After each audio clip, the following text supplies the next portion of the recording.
Hello IGNOU students, welcome back to my channel mastering education today. आज की video में हम BHDS 184 दैट इज रेडियो लेखन इसके इम्पोर्टेंट क्वेश्चंस देखने वाले हैं। ये पेपर के पर्सपेक्टिव से बहुत इंपॉर्टेंट है, तो आप हर एक क्वेश्चन को अच्छे से समझेंगे और साथ ही साथ जो चीज मैं समझा रही हूँ उसे अच्छे से सुनेंगे। ओके, तो देखो, सबसे पहला प्रश्न पूछ रहा है कि रेडियो लेखन की विशेषताएं क्या हैं और मुद्रित माध्यम तथा रेडियो लेखन में क्या अंतर है। मैं आपको पहले ना एक चीज क्लियर कर दूं। देखो, बहुत बार ऐसा होगा कि जब तुम पेपर में जाओगे ना तो क्वेश्चन एग्जैक्ट नहीं लिखा आएगा, बिल्कुल सेम टू सेम नहीं लिखा आएगा। लेकिन जब मैं आंसर पढ़ाऊंगी ना तो क्वेश्चन घूम फिर के आ सकता है, लेकिन तुम्हें आंसर वही लिखना होगा। अब इसमें दो क्वेश्चन है। पहला है कि रेडियो लेखन की विशेषताएं, फिर है कि मुद्रित माध्यम और रेडियो लेखन में क्या अंतर है। तो दो क्वेश्चन है एक ही क्वेश्चन में। साथ ही साथ तीसरा क्वेश्चन भी बन सकता है कि मुद्रित माध्यम और रेडियो में से कौन सा बेटर है। ठीक है, ये भी बन सकता है कि मुद्रित माध्यम क्या होता है, या फिर ये बन सकता है कि रेडियो लेखन क्यों जरूरी है। तो एक ही क्वेश्चन में से काफी सारे क्वेश्चन बन सकते हैं, तो जब मैं आंसर बताया करूं ना तो उस चीज का ज्यादा ध्यान रखा करो। ओके, देखो, सबसे पहले एक छोटे से उदाहरण से समझने की कोशिश करो। मान लो आप एक अखबार पढ़ रहे हो, अखबार, ठीक है, न्यूज़पेपर। अगर कोई बात आपको समझ नहीं आई उसमें तो आप उसे दोबारा पढ़ सकते हो। लेकिन अगर आप रेडियो पे कोई बात सुन रहे हो और वही बात आपसे छूट जाती है तो आप उसे तुरंत दोबारा सुन नहीं सकते। ओके, इसी कारण रेडियो के लिए लिखने का तरीका और अखबार या पुस्तक के लिए लिखने का तरीका अलग होता है। ठीक है, यही आप सबसे पहले अपने प्रस्तावन में समझाओगे, इंट्रोडक्शन में। ठीक है, अब हम देखते हैं मुद्रित माध्यम और रेडियो लेखन में अंतर क्या होता है। ओके, देखो, मुद्रित माध्यम का अर्थ है अखबार, पत्रिका और पुस्तकें। ये सब ऐसे चीजें हैं जिनको हम आंखों के लिए लिखी होती हैं, ये हम आंखों से पढ़ते हैं। ये मुद्रित माध्यम वही होते हैं जो भी चीजें आप आंखों से देखकर पढ़ सकते हो। ओके, जो हम लोग जब इन्हें पढ़ते हैं तो अपनी सुविधा के अनुसार पढ़ सकते हैं, धीरे, तेज, जल्दी। किसी चीज का अगर हमें कोई शब्द का या किसी वाक्य का मतलब समझ नहीं आता तो हम उसे दोबारा भी पढ़ सकते हैं। ऐसा किसमें पॉसिबल है? सिर्फ मुद्रित माध्यम में। दूसरी ओर अगर हम रेडियो की बात करें तो रेडियो लेखन जो है कानों के लिए लेखन है। ठीक है, रेडियो में हम लोग केवल एक बार बात को सुन सकते हैं, इसलिए इसकी भाषा बहुत सरल होती है, स्पष्ट होती है और तुरंत समझ में आने वाली होती है। ओके, यही रेडियो लेखन और मुद्रित माध्यम का सबसे बड़ा अंतर है। समझ आ गया? मुद्रित माध्यम वो चीजें हैं जो आपकी आंखों के लिए लिखी है, आप उसे बार बार पढ़ सकते हो, और वही रेडियो लेखन आपके कानों के लिए लेखन है जिसे आप सिर्फ सुन सकते हो। ओके, अब हम आगे देखते हैं रेडियो लेखन के प्रमुख विशेषताएं। सबसे पहले आ जाता है सरल और छोटे वाक्यों का प्रयोग। रेडियो में हमेशा छोटे और सरल वाक्य लिखे जाते हैं। लंबे और जटिल वाक्य हम लोगों को भ्रमित कर सकते हैं, इसलिए रेडियो लेखन में सीधी और स्पष्ट भाषा का प्रयोग होता है। ठीक है, सिंपल, आसान भाषा का। ऑलराइट, दूसरा, बोलचाल की भाषा का उपयोग। रेडियो की भाषा ऐसी होनी चाहिए जैसे हम रोजमर्रा की जिंदगी में बात करते हैं। ओके, बहुत अधिक साहित्य या कठिन भाषा का प्रयोग यहाँ पे नहीं किया जाता। जितनी भी स्वाभाविक भाषा होगी उतना ही हम लोगों को लगेगा कि उससे कोई सीधा वार्तालाप कर रहा है। ओके, नेक्स्ट है शब्द चित्र का निर्माण। रेडियो में कोई तस्वीर या वीडियो नहीं होती, ये हम लोग को बहुत अच्छे से पता है। इसलिए लेखक को शब्दों के माध्यम से मन में दृश्य बनाना पड़ता है। हम लोग जब सुनते हैं तो हम सोचते हैं अपने दिमाग में चीजें। ठीक है, ये होता है एक विशेषता हमारी इमेजिनेशन को। ठीक है, शब्द चित्र या वर्ड पिक्चर कहा जाता है जब हम चीजें इमेजिन करते हैं। जैसे कि रेडियो वाले में बोल रहे हैं तेज हवा चल रही है, बादल गरज रहे हैं, तो इतना सुनते सुनते हम अपने मन में पूरा दृश्य बना लेते हैं। ओके, दोहराव की स्वीकार्यता। देखो, पुस्तक में बार बार एक ही बात लिखना गलत माना जाता है। जैसे कि राम खाना खा रहा था, राम यहां जा रहा था, राम ये कर रहा था। बार बार आप एक ही शब्द जो है नहीं लिख सकते। लेकिन रेडियो में महत्वपूर्ण बात को दोहराया जा सकता है। बार बार ऐड आती है, बार बार किसी चीज के बारे में बोल रहे होते हैं, अच्छा ऐसा हुआ, क्रिकेट में ऐसा हुआ। इससे श्रोता जो है मुख्य संदेश को आसानी से याद रख पाता है, इसलिए वो चीजों को दोहराया जाता है। ओके, विराम चिन्हों का विशेष महत्व होता है इसमें। रेडियो स्क्रिप्ट में कॉमा, फुल स्टॉप, अन्य विराम चिन्ह बहुत ही महत्वपूर्ण होते हैं। ये बताते हैं कि वक्ता को कहाँ रुकना है और किस भाव के साथ बोलना है। ओके, सिक्स्थ, कठिन और अस्पष्ट शब्दों से परहेज, जो हमने फर्स्ट पॉइंट में पढ़ा कि हम सरल भाषा का यूज करते हैं, ठीक है। श्रोता केंद्रित लेखन, देखो रेडियो लेखन का मेन जो पर्पस होता है ना वो ये होता है कि आप सीधी बात करो, ठीक है, कुछ भी घुमा फिरा के नहीं करोगे, आप ऐसी बात करोगे जो हमारे लिए बनी हो, लोगों के लिए बनी हो और लोगों को एक ही बार में समझ आए। ऑलराइट, तो ये हमने पढ़ा फर्स्ट क्वेश्चन में कि रेडियो लेखन की विशेषताएं और मुद्रित माध्यम और रेडियो लेखन में अंतर, ठीक है। होपफुली तुम लोगों को समझ आ गया होगा, बहुत इजी है, ठीक है। अब हम बढ़ते हैं नेक्स्ट क्वेश्चन की तरफ, क्वेश्चन नंबर 2। क्वेश्चन नंबर 2 आपसे पूछ रहा है, भारत में रेडियो प्रसारण का इतिहास बताइए, आकाशवाणी की स्थापना, विकास और नई सेवाओं का वर्णन कीजिए। देखो एक ही क्वेश्चन में ना, फिर से मैं बता रही हूँ 3 क्वेश्चन है कि रेडियो प्रसारण कैसे हुआ, रेडियो का डेवलपमेंट कैसे हुआ, आकाशवाणी कब बना था, उसका विकास कैसे हुआ, और अब जो नई नई सेवा आ गई है उसके बारे में भी बताना है, ठीक है। तो देखो सबसे पहले ये समझिए कि रेडियो भारत का सबसे पुराना और सबसे प्रभावशाली जनसंचार माध्यम रहा है। जिस टाइम पे कुछ नहीं था ना, टीवी और फोन मोबाइल कुछ नहीं थे, तब उसी टाइम से रेडियो, उससे पहले जमानों से रेडियो चलता आ रहा है, ठीक है। स्वतंत्रता से पहले से लेकर आज के डिजिटल युग तक रेडियो ने सूचना, शिक्षा, मनोरंजन, राष्ट्रीय एकता को मजबूत बनाने में महत्वपूर्ण भूमिका निभाई है। इसलिए रेडियो का बहुत ही ज्यादा इम्पैक्ट माना जाता है चीजों में, ठीक है। ये आप अपने प्रस्तावन में लिखोगे कि रेडियो कब से चलता आ रहा है। अब हम देखेंगे भारत में रेडियो प्रसारण का इतिहास, यानी कि कैसे रेडियो का डेवलपमेंट हुआ है। देखो सबसे पहले है radio club of Bombay 1923। Bharat में रेडियो प्रसारण की शुरुआत वर्ष 1923 में हुई थी। मुंबई में रेडियो क्लब ऑफ बॉम्बे ने पहला रेडियो प्रसारण प्रयोग के रूप में शुरू किया था, मुंबई में शुरू हुआ था, ठीक है। यही भारत के संगठित रेडियो प्रसारण की पहली सीढ़ी मानी जाती है। जो सबसे पहला आप कहोगे ना चरण रखा गया था वो रेडियो क्लब मुंबई ने रखा था, ठीक है। फिर 1927 में आया इंडियन ब्रॉडकास्टिंग कंपनी, यानी आईबीसी की स्थापना, इसका शॉर्ट फॉर्म है, ठीक है। इस कंपनी ने मुंबई और कोलकाता से नियमित रेडियो प्रसारण शुरू किया, लेकिन आर्थिक समस्याओं के कारण ये कंपनी अधिक समय तक नहीं चल सकी थी, ठीक है। फिर भी भारत में रेडियो की नींव मजबूत करने के श्रेय इसी कंपनी को जाते हैं। बेसिक जो लोगों तक पहुंचाना हुआ था ना और देशों और स्टेट से, वो इसी कंपनी ने शुरू करा था, लेकिन ये कंपनी इसकी आर्थिक स्थिति की वजह से नहीं चल पाई थी और बंद हो गई थी, ठीक है। फिर आता है आकाशवाणी की स्थापना 1936 में। जब आईबीसी बंद हो गई तब सरकार ने रेडियो सेवा अपने नियंत्रण में ले ली, सरकार ने शुरू करी।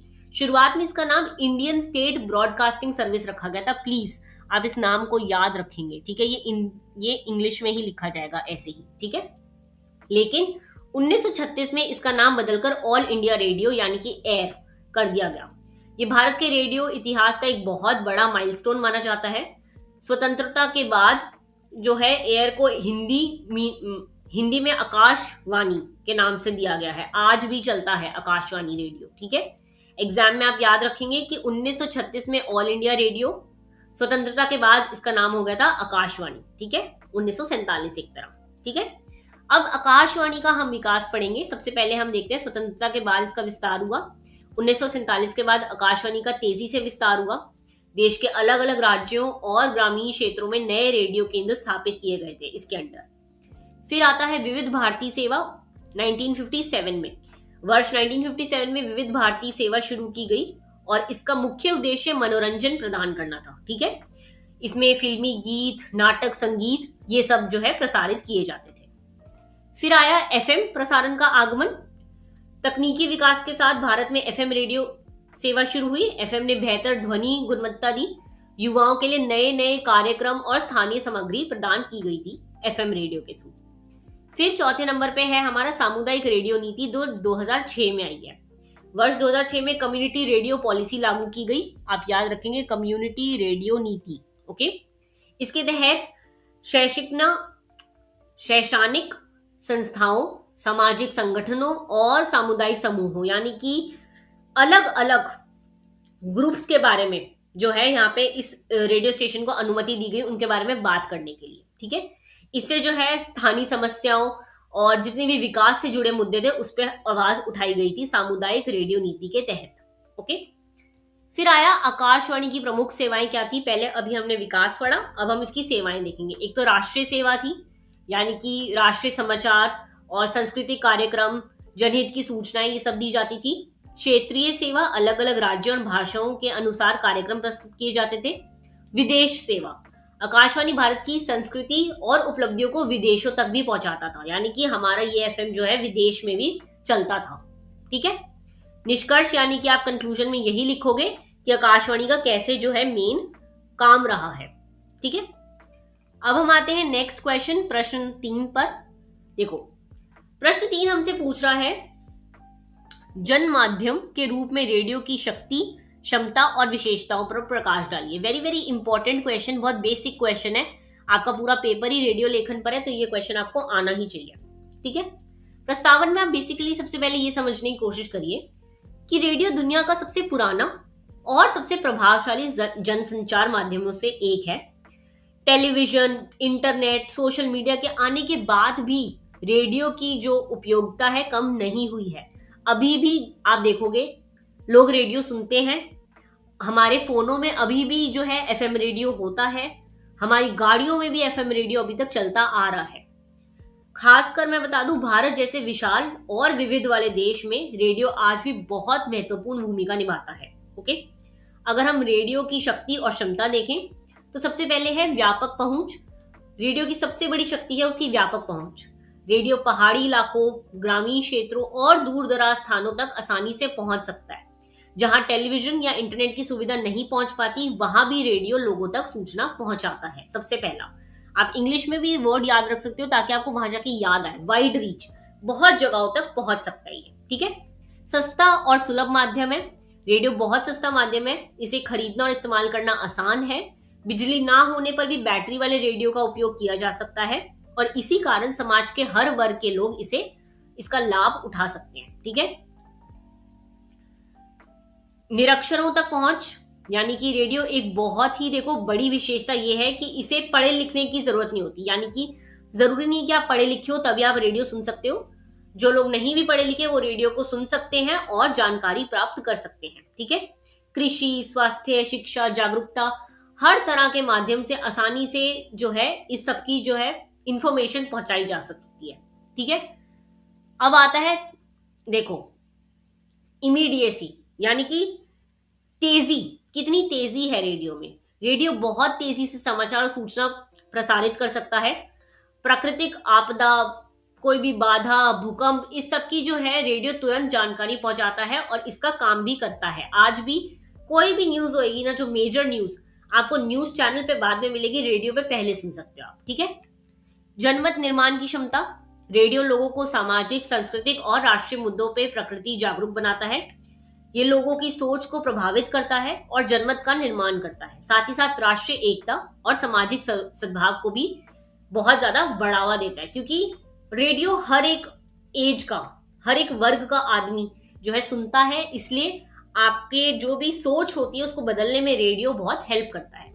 अब इसकी कुछ प्रमुख विशेषताएं देखेंगे। देखो, हमने पहले भी देखी थी तो अब हम फिर से वही देख रहे हैं। श्रव्य माध्यम, रेडियो पूरी तरह ध्वनि पर आधारित माध्यम है। सिर्फ आवाज से सुनकर आप जो है आप तक संदेश पहुंचाया जा सकता है। यदि कोई देख नहीं सकता, बोल नहीं सकता, तो भी वो रेडियो के थ्रू जो है जानकारी प्राप्त कर सकता है। सरल और सहज भाषा, बहुत आसान होती है। गतिशीलता, बहुत तेजी, ठीक है, तेजी से होता है, बहुत जल्दी हमें इससे जो है जानकारी मिलती है। ओके। रेडियो की सीमाएं, यानी कि कुछ उसके ड्रॉबैक्स अगर हम देखें तो हर माध्यम की तरह रेडियो के भी कुछ सीमाएं हैं। सबसे बड़ी सीमा है कि ये अधिकतर एक तरफा संचार होता है। रेडियो पे आप सिर्फ सुन सकते हो, अपनी बात नहीं बोल सकते, है ना। श्रोता तुरंत अपनी प्रतिक्रिया नहीं दे सकता। साथ ही इसमें दृश्य नहीं होता, इसलिए कुछ जो है चीजों पर जो है आपको समझना चीजें मुश्किल होती हैं। ठीक है। सबकी कैपेसिटी जो नहीं होती कि वो सुनकर सिर्फ याद कर सके। ठीक है। अब हम आते हैं एफएम और एएम रेडियो पे। देखो, एग्जाम में ये बहुत बार पूछा जाता है तो तुम्हें पता होना चाहिए। प्लीज, मैं एक ही क्वेश्चन में 3-4 टॉपिक पढ़ा रही हूं, मुझे बाद में ये मत बोलना कि मैम क्वेश्चन तो आया ही नहीं आपके पीडीएफ से। नहीं, मैं क्वेश्चन के जो आंसर पढ़ा रही हूं उसमें चीजें हैं, उस पर ध्यान दो। ठीक है। पहले देखो एएम रेडियो, इसे हम एम्पलीट्यूड मॉड्यूलेशन कहते हैं। ठीक है। एएम का पूरा नाम है एम्पलीट्यूड मॉड्यूलेशन। इसकी पहुंच बहुत अधिक होती है और ये लंबी दूरी तक जो है प्रसारण कर सकता है। वहीं अगर मैं बात करूं एफएम जो है फ्रीक्वेंसी मॉड्यूलेशन, एफएम का पूरा नाम है फ्रीक्वेंसी मॉड्यूलेशन। इसमें ध्वनि की गुणवत्ता अधिक अच्छी होती है, इसीलिए गानों और मनोरंजन कार्यक्रमों के लिए एफएम अधिक लोकप्रिय है। आज के युवाओं में एफएम रेडियो बहुत पसंद किया जाता है। तो एफएम और एएम में आपको डिफरेंस पता चल गया होगा। डिजिटल युग में अगर हम रेडियो की देखें प्रासंगिकता, तो आज रेडियो ने भी अपने आप को बदल लिया है। अब ऑनलाइन रेडियो आ गया, इंटरनेट रेडियो आ गया, मोबाइल एप्स और पॉडकास्ट। देखो पॉडकास्ट, पॉडकास्ट में दृश्य होता है कभी कभी, लेकिन ज्यादातर लोग उसे सुनते ही हैं। तो पॉडकास्ट के माध्यम से रेडियो नए श्रोताओं तक पहुंच रहा है। यानी अगर हम देखें तो आज के डिजिटल युग में भी, आज जब लोगों के पास फोन, टीवी, लैपटॉप सब कुछ है, फिर भी लोग जो है कहीं ना कहीं जो एक एफएम रेडियो का नए नए पार्ट्स आ गए हैं, इंटरनेट रेडियो और मोबाइल ऐप वाला और पॉडकास्ट, ये सब आज भी लोग जो है सुनते हैं। तो इसकी महानता जो है बहुत ज्यादा है। ओके, तो देखो ये थे कुछ 3 इंपॉर्टेंट क्वेश्चन। अभी इस पीडीएफ में मैं आपको बताऊं तो इस पीडीएफ में कुछ 12 प्रश्न नहीं, इस पीडीएफ में 13 प्रश्न है, लेकिन 14 प्रश्न। तो इसमें काफी सारे प्रश्न हैं, लेकिन मैं अभी के लिए सिर्फ 3 ही प्रश्न डिस्कस करूंगी।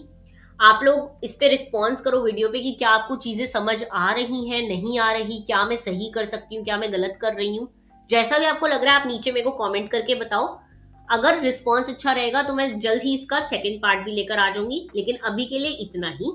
अगर आप लोग को ये पीडीएफ चाहिए 14 क्वेश्चंस का, तो आप नीचे दिए गए टेलीग्राम लिंक पर मेरे को मैसेज कर सकते हो और ये पीडीएफ खरीद सकते हो। ओके, बाकी all the very best for your exam. मिलते हैं इस वीडियो के अगले पार्ट में। जितनी ज्यादा कमेंट होंगे 2 नंबर के, उतने ही जल्दी पार्ट 2 आएगा। ओके, तो ऑल द वेरी बेस्ट, मिलते हैं नेक्स्ट वीडियो में।